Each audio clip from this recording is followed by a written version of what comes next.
የሚሆኑ ናቸው። በአንድ ወቅት ነቢዩ ዓለይሂ ሰላቱ ወሰላም ከባለቤታቸው እናታችን አይሻ ጋር ረዲየላሁ ዐንሃ በተቀመጡበት ቤት ውስጥ በር ይንኳኳና ፈቃድ ይጠየቃል። አንድ ሰው ለመግባት ያስፈቅዳል። ነቢዩ ሰለላሁ ዐለይሂ ወሰለም ድምፁን እንደሰሙ ማንነቱን አውቀዋልና ጥሩ ስሜት አልነበራቸውም ለሰውየው። ኢዘኑ ለሁ ቢእሰ አኹል ዐሺራ ፍቀዱለት አሉና የሰውየውን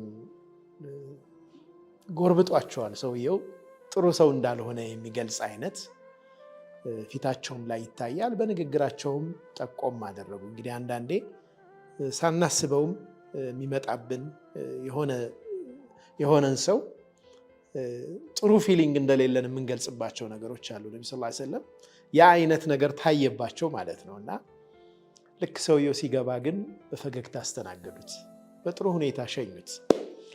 አይሻ ረዲየላሁ ዐንሃ እናታችን አይሻ ጠየቀቻቸው፣ አንተ የአላህ መልክተኛ ሆይ ይህ ሰውዬ ከመግባቱ በፊት እንዲህ አይነት ነገሮች ታዩብህ፣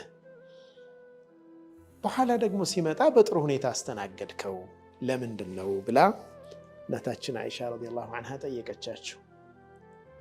ያ አይሻ አሉ፣ አንቺ አይሻ ሆይ መታ ዐሀድቲኒ ፈሓሸን፣ መጥፎ ተናጋሪ ጥሩ ያልሆነ ንግግር ስናገር መች ታቂኛለሽ?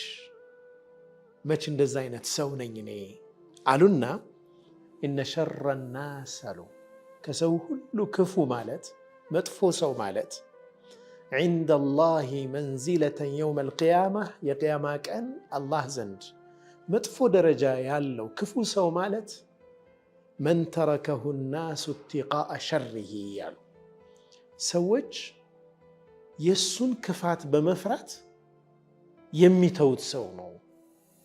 ክፉ ነገር እንዳያደርጋቸው ብለው የሚጠነቀቁት ሰው ነው አሉ ነቢዩ ሰለላሁ ዐለይሂ ወሰለም። በጣም ትልቅ ደርስ ነው። ህይወት ውስጥ የሚያጋጥሙ በርካታ ሰዎች አሉ። ክፉ እንዳይናገሩን ስንል ጥሩ ምን ሆንላቸው? እኛስ ክፉ እንዳይናገሩን ክፉ እንዳያደርጉብን ተብለን ሰዎች ጥሩ የሚሆኑልን ሰዎች ከመሆን ምን ያክል ድነናል? ራሳችንን መጠየቅ ያስፈልጋል። ነቢዩ ሰለላሁ ዐለይሂ ወሰለም ያልነገሩን የህይወት አይነት የለም። ሞዴል አድርገን ልንወስደው የምንችል በምን አይነት መንገድ ከሰዎች ጋር መኗኗር እንዳለብን፣ በጣም መጥፎ የሆኑ ሰዎች ጋር በጥሩ ሁኔታ በመኗኗር ክፋታቸውን መቀነስ እንዳለብን ሲያስተምሩን፣ መጥፎ ሆነን ሰዎች ደግሞ እኛን የሚፈሩን አይነት ሰዎች እንዳንሆን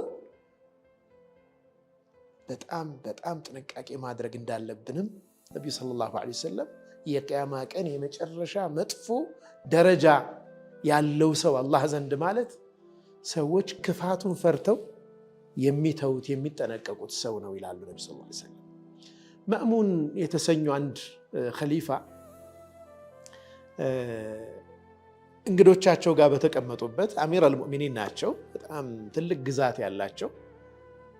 የእሳቸው ኻዲም ያ ጉላም ብለው ይጠሩታል፣ አንተ ልጅ ሆይ ብለው ይጠሩታል። አልመለሰላቸውም። ሁለተኛ ደግመው ጠሩት፣ አሁንም አልመለሰም። በሶስተኛው መጣና በቃ ትንሽ ከራቅኩህ ያ ጉላም እያልክ ትጣራለህ፣ ትንሽ ካንተ ከራቅኩ በቃ መታገስ አትችልም አላቸው። አሚሩን ጺማቸውን ይዘው ጸጥ አሉ። ችለውት ንዴታቸውን ዋጥ አድርገው ዝም አሉ። በዙሪያቸው ያሉ ሰዎች ወላሂ እኛ እኮ ፈርተን ነበር፣ እርምጃ ትወስድበታለህ ብለን ፈርተን ነበር አሏቸው። ያው እንግዲህ እንደምታውቁት እኛ ሙሉኮች አሉ ነገስታት በጣም ኃይለኛ በሆን ቁጥር ከስራችን ያሉት ሰዎች እኛ መጥፎ ስንሆን ጥሩ ይሆናሉ አሉ። በቃ ኃይለኛ ስንሆን እርምጃ ስንወስድባቸው ይስተካከላሉ። እኛ ጥሩ ሰዎች ስንሆን ደግሞ እነርሱ እንደምታያቸው ይሆናሉ።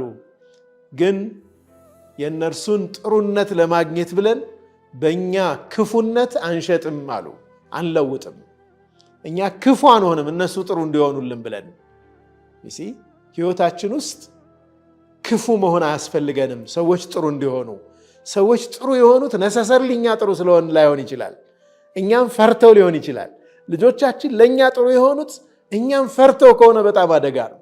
ሚስቶቻችን ምላሳችንና ሌላ ልናደርግባቸው የምንችልን ጉዳት ፈርተው ከሆነ ጥሩ የሆኑት አደጋ ውስጥ ነው ያለ ነው። ጓደኞቻችን ከነርሱ ዘወር ስንል ረፍት የሚሰማቸውና እነሱ ጋር ስንሆን ግን በጥሩ ሁኔታ እያስተናገዱን ግን ፈርተውን ከሆነ በጣም አደጋ ነው።